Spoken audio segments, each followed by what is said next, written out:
계속해서 우리 수요일에는 우리 매일 성경 우리 큐티 본문에 나와 있는 통독 순서대로 본문이 정해지고 있습니다. 오늘은 우리 데살로니가 전서 1장 말씀을 가지고 천국을 소유한 여행자의 삶이란 주제로 말씀의 은혜를 함께 나누겠습니다.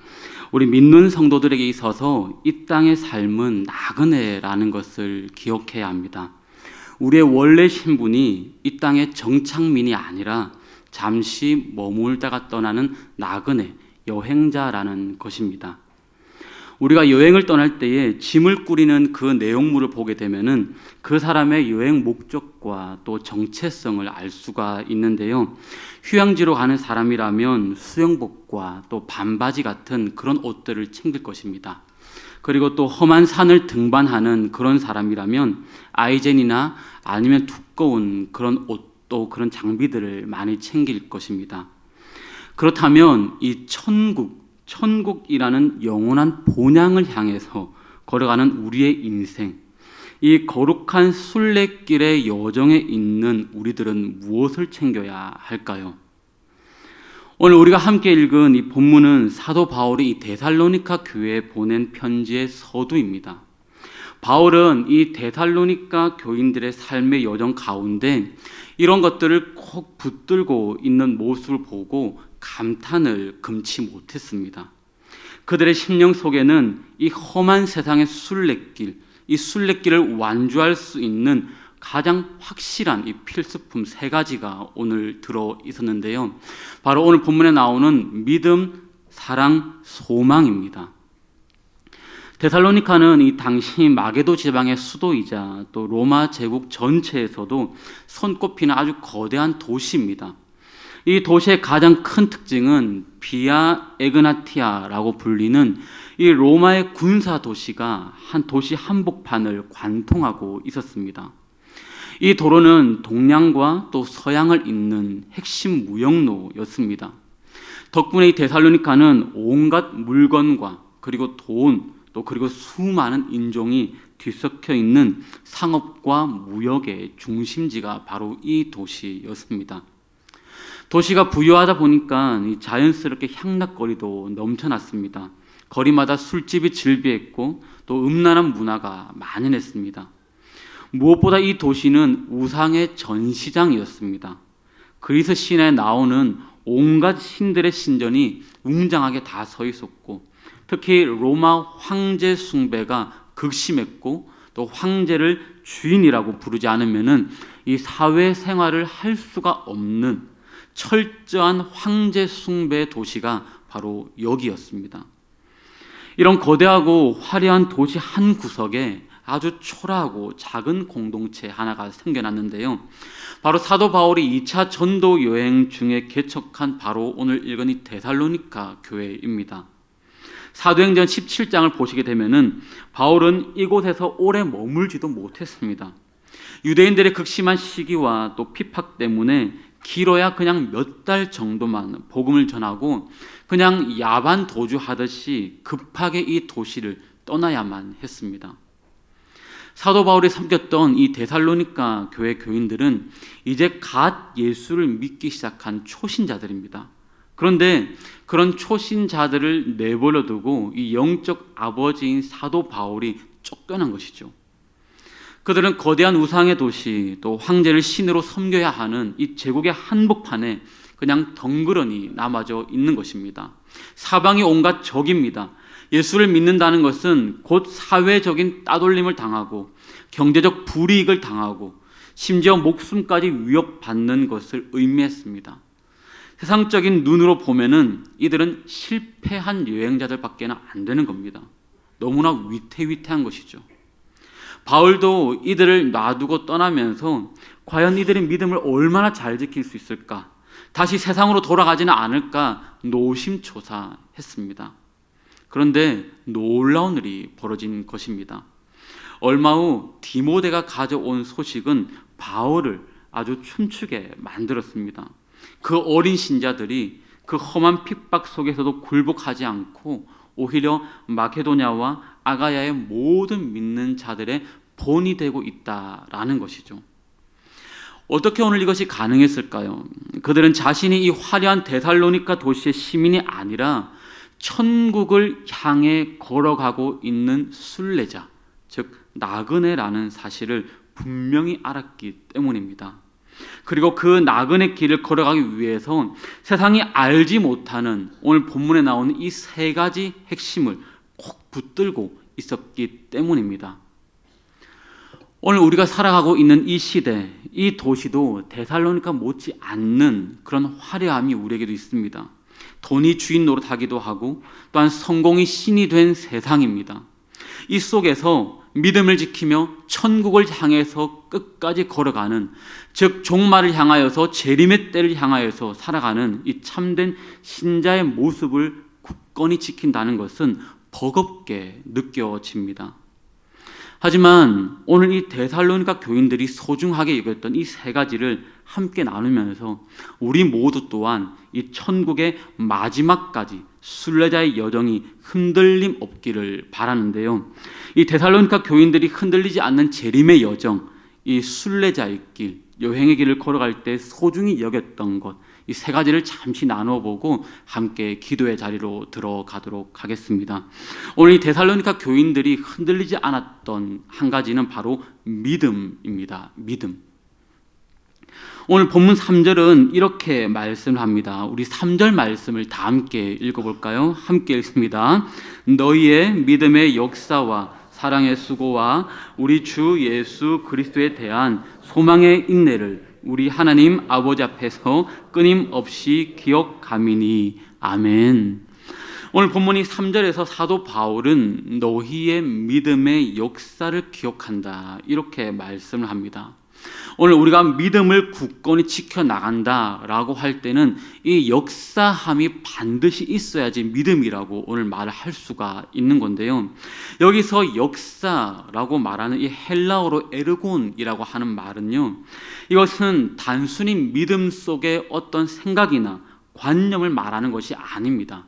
이 에르곤이라는 말은 땀 흘려 일하는 노동, 그러니까 구체적인 행동을 의미하는 것입니다. 많은 분들이 우리에게 믿음이 있습니다, 네가 신앙생활을 하면서 믿음을 지켜야 됩니다 라고 할 때에 믿음을 마치 그냥 정적인 것으로 오해해버리는 경우가 종종 있습니다. 교회 와서 고개를 끄덕이고 말씀을 들으면서 좋은 말씀이네 하고 동의하는 정도로 생각할 수가 있습니다. 하지만 오늘 성경은 단호하게 이렇게 말씀을 합니다. 행함이 없는 믿음은 죽은 것입니다. 야고보서의 말씀처럼 귀신도 하나님의 계신 줄은 알고 두려워서 떱니다. 그러니까 지적인 동의는 이 귀신도 한다는 것이죠. 오늘 본문의 이 데살로니가 교인들은 초신자들이지만 이 믿음이 행동으로 믿음이 역사하고 있었기 때문에 사도 바울이 극찬하는 것입니다. 9절에 이렇게 말씀하는데요. 그들은 우상을 버리고 하나님께로 돌아와서, 이렇게 말씀하죠. 당시 데살로니카에서 우상을 버린다는 것은 단순히 그냥 종교를 바꾸는 그런 문제가 아닙니다. 그것은 그 도시의 길드에서 탈퇴하는 것이었고 이웃과의 관계가 다 끊어지는 것이었고 또한 로마 시민으로서의 특권을 다 포기하는 것이었습니다. 생계가 위협받는 결정입니다. 그러나 그들은 행동했습니다. 믿음의 행동을 한 것이죠. 사람들이 다 저쪽으로 가도 하나님의 말씀이 이쪽입니다 라고 하면은 나는 이 길을 가겠습니다. 바로 그렇게 행동한 것이죠. 이것이 오늘 믿음의 역사함입니다. 사랑하는 우리 성도 여러분, 내 삶의 선택지 앞에서 하나님이 원하시는 방향으로 과감하게 오늘 핸들을 꺾는 거룩한 항복, 그것이 우리를 오늘 천국까지 안전하게 인도할 가장 소중한 핵심 가운데 첫 번째, 바로 믿음의 역사입니다. 오늘 두 번째, 이 데살로니가 교인들이 흔들지 않는 재림의 여정, 이 여행길을 걸어가기 위해서 꼭 가지고 있었던 것은 바로 두 번째, 사랑입니다. 사랑. 여행을 떠날 때에 우리가 홀로 떠나는 그런 낭만적인 여행도 있지만 인생이라는 긴 순례길, 긴 여행길, 특히 이 천국을 향해 가는 믿음의 여정은 혼자 걸어가기에는 너무나 외롭고 춥고 위험합니다. 맹수가 우글거리는 광야와 같은 이 세상에서 혼자 떨어진 양은 먹잇감이 되기 일쑤입니다. 그래서 하나님은 우리에게 혼자 가라 하지 않으시고 교회라는 이 믿음의 베이스 캠프를, 또한 믿음의 동행자를 붙여주셨습니다. 그런데 여러분, 우리가 모든 사람과 함께 하다 보면 아무리 친한 친구나 또한 가족이라도 며칠 동안 긴 시간을 여행하다 보면 싸울 수 있는 겁니다. 피곤하기도 하고 또한 배고프기도 하고 짜증도 나고 내 짐도 무거운데 상대방이 짐을 들어줄 그런 상황도 생기면 화가 날 수도 있습니다. 이 공동체 여행을 깨뜨리지 않고 끝까지 함께 가기 위해서, 그래서 반드시 우리가 가져야 할 것은 바로 사랑의 수고함입니다. 오늘 이 사도 바울은 아주 의도적으로 사랑 뒤에 수고라는 이 동사 단어를 갖다 붙여 놓았는데요. 이 수고라고 하는 이 코퍼스라는 단어는 그냥 적당히 일하는, 수고하는 그런 것이 아닙니다. 이 단어에는요, 뼈를 깎는 고통, 그리고 탈진할 정도의 노동, 그리고 매를 맞는 것 같은 아픔을 뜻하는 아주 강한 단어입니다. 그래서 여기서 말하는 사랑, 이 사랑이 있다라고 할 때는 수고함도 있다라는 것인데요. 사랑 수고는 감성적인 로맨스가 아닙니다. 성경이 말하는 사랑은 바로 노동이죠. 뼈를 깎는 수고가 있는 겁니다. 사랑하기 때문에 내가 좀 더 무거운 짐을 드는 것입니다. 사랑하기 때문에 내가 좀 더 일찍 일어나 밥을 짓는 것이죠. 부모가 자식을 사랑한다는 것은 밤잠을 못 자고 기저귀를 갈고 또한 내 입에 들어갈 맛있는 것을 자식 입에 넣어주는 그 수고, 오늘 여기서 말하는 이 코퍼스를 기꺼이 감당한다는 그런 뜻입니다. 우리가 사랑합니다 라고 할 때에 수고함이 없는 사랑합니다, 우리가 사랑합니다, 축복합니다 라고 할 때에 수고함이 없는 축복합니다, 사랑합니다는 마치 그것은 위선일 수가 있는 것이죠. 오늘 이 데살로니가 교회 안에는 이 철저한 수고함이 있었습니다. 그들은 핍박으로 인해 직장을 잃은 형제들을 위해서 자신의 주머니를 기꺼이 털어내었습니다. 감옥에 갇힌 자들을 돌아보다가 자신도 위험에 빠질 수 있는 것을 기꺼이 감수했습니다. 예수님께서 십자가를 지신 그 피 묻은 사랑의 수고 때문에 오늘 저와 여러분이 구원을 얻은 것처럼 그들은 서로를 위해 기꺼이 수고했던 것입니다. 오늘 우리 해운대 제일교회 안에 이런 사랑의 수고함이 있는 그런 공동체가 되기를 주의 이름으로 축복합니다. 오늘 세 번째, 이 데살로니가 교인들이 흔들리지 않는 재림의 여정, 여행길을 걸어가기 위해서 소중히 여겼던 것, 세 번째는요, 바로 소망입니다. 소망. 오늘 3절에 이 소망 같이 다 나오는데요, 우리가 여행을 하다 보면 이 막바지에 다다르면 다리가 풀리고 또한 주저앉고 싶을 때가 있습니다. 인생의 고난이 파도처럼 밀려올 때에 우리를 다시 일으켜 세우는 영적인 근력이 무엇일까요? 바로 이 소망입니다. 그리고 이 소망을 말할 때는 오늘 3절에 보시면은요, 반드시 인내라는 것이 따라옵니다. 소망을 말할 때 인내함이 있을 때 이 소망이 완성이 되는 것이죠. 여기서 말하는 소망은 그냥 막연한 낙관주의가 아닙니다. 언젠가는 잘 되겠지, 쥐구멍에도 볕이 들 날들이 다 있을 거야 하는 식의 긍정적인 사고 방식이 아니라는 겁니다.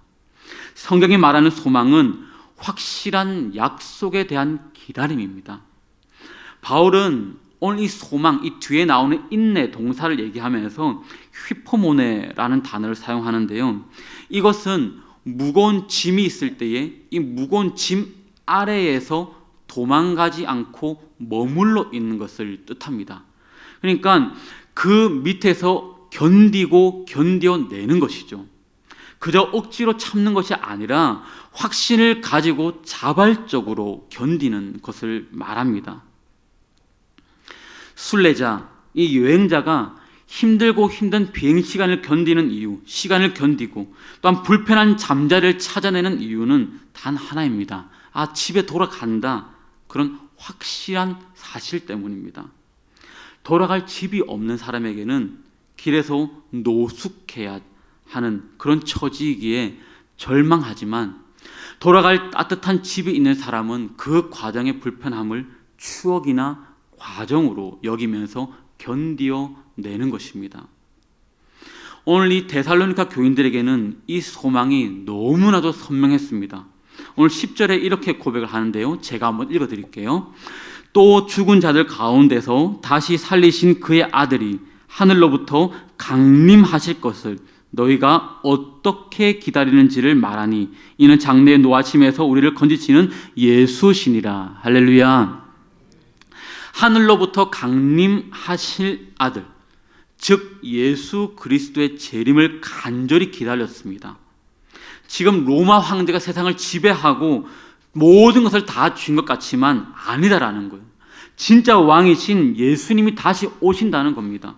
그분이 오시면은 우리의 눈물을 닦아주시고 영원한 나라로 인도하실 것이다. 오늘 이 확고한 재림신앙이 있었기에 그들은 당장의 눈앞의 환난을 견딘 것입니다. 재산도 빼앗기고 매를 맞고 그들의 눈빛은 그렇지만 천국을 향해 빛나고 있었던 것입니다. 로마서 8장에도 그런 말씀이 있죠. 보이는 소망이 다 아니라는 겁니다. 보이는 것을 누가 바라리요? 눈에 보이는 이 땅의 현실이 전부라면은 우리는 절망할 수밖에 없습니다. 하지만 우리에게는 보이지 않는 영원한 본향이 있는 줄로 믿습니다. 지금 이 땅에서는 천국을 향해 걸어가는 여행자의 삶을 살고 있는 것입니다.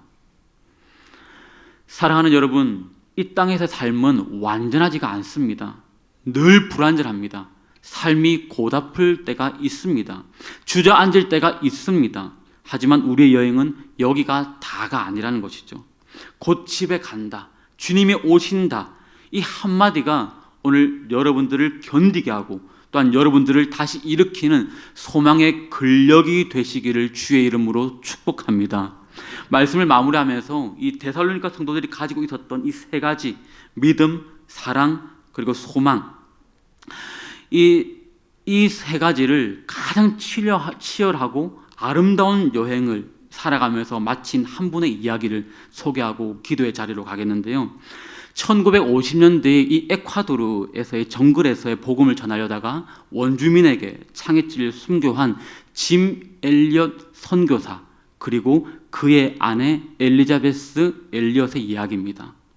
남편 짐 엘리엇, 우리는 잘 아실 겁니다. 이 짐 엘리엇이 29살의 이 젊은 나이에 에콰도르에 복음을 전하러 나갔다가 한마디도 못하고 아우카족의 창에 의해서 찔려 죽게 됩니다. 물론 그 선교사님의 호주머니에는 총도 있었습니다. 충분히 총을 사용할 수가 있습니다. 하지만 죽었습니다. 세상 사람들은 비극이다. 이게 뭐냐? 헛된 죽음이다. 왜 그렇게 똑똑한 사람을 낭비하냐? 허비하냐? 인생을 그렇게 허무하게 만드냐? 말하면서 혀를 찼습니다. 그때 그의 아내 엘리자베스 그녀는 10개월 된 이 딸을 안고 있었습니다. 보통 사람 같으면요, 그런 상황이 되면 이제 짐을 싸서 고국인 미국으로 돌아가서 평생 상처를 안고 살았을 것입니다. 하지만 그녀는 달랐습니다. 그녀는 자신이 이 땅에 안주하러 온 정착민이 아니라 하나님 나라를 위해 받은 여행자임을 알았습니다. 그래서 그녀는 남편이 죽은 지 1년 만에 놀랍게도 짐을 다시 싸서 남편을 죽인 그 아우카 부족의 마을로 다시 복음 전도하러 들어갑니다. 짐 엘리엇 아내는 1년간 이 간호사 훈련을 받고요, 아우카족에게로 갔는데, 아우카족은 이 여자를 해친다는 것은 비겁한 짓이라고 생각을 했기 때문에 부인을 해치지는 않았습니다. 그녀는 그곳에서 이 아우카족을 위해서 간호를 하면서 여러 해를 그곳에서 함께 보냈습니다. 그런데 아우카족의 추장이 어느 날 이 부인에게 이제 묻습니다. 도대체 당신은 어디서 온 사람입니까? 도대체 당신은 누구입니까? 누군데 우리를 위해서 이렇게 애써서 수고하는 이유가 무엇입니까? 라는 겁니다. 부인은 대답을 합니다. 나는 5년 전에 당신들이 죽인 그 남자의 아내입니다. 하나님의 오늘 그 사랑 때문에 여기에 다시 오게 되었습니다. 이렇게 얘기한 것이죠. 부인의 이 말을 들은 아우카족은 감동을 받고 모두 예수 그리스도를 영접하게 되었다고 합니다. 사랑하는 성도 여러분, 오늘 이 엘리자베스, 이 여인의 삶이야말로 진정한 천국을 소유한 순례자, 여행자라고 저는 생각을 합니다. 세상이 이해할 수 없는 길을 걷는 믿음의 역사를 행했고요. 원수까지도 품어내는 사랑의 수고함을 보였습니다. 그리고 영원한 본향을 바라보며 하루하루를 견디는 소망의 인내가 있는 삶이었습니다. 오늘 데살로니가 교인들에게도 이 믿음의 역사와 그리고 사랑의 수고함과 소망의 인내가 있었습니다. 사도 바울이 그런 데살로니가 교인들을 보고 극찬을 아끼지 않았습니다. 사랑하는 우리 성도 여러분, 오늘 우리는 종말의 때를 살아가고 있습니다. 그리고 천국을 소유한 여행자의 삶을 이 땅에서 살아가고 있습니다. 데살로니가 교인들을 통해서 가르쳐 주신 이 세 가지를 가지고 오늘 우리 앞에 놓인 이 믿음의 경주를 끝까지 완주하시기를 소망합니다. 그리고 훗날에 주님 앞에 섰을 때에 주님, 저 잘 다녀왔습니다. 주님이 주신 믿음과 소망과 사랑, 주님의 향기를 널리 전파하고 왔습니다. 이런 삶을 통하여서 주님의 가장 영광스러운 삶, 천국의 여행자의 삶이 다 되시기를 주의 이름으로 축복합니다. 우리 시간에 말씀을 기억하시면서요.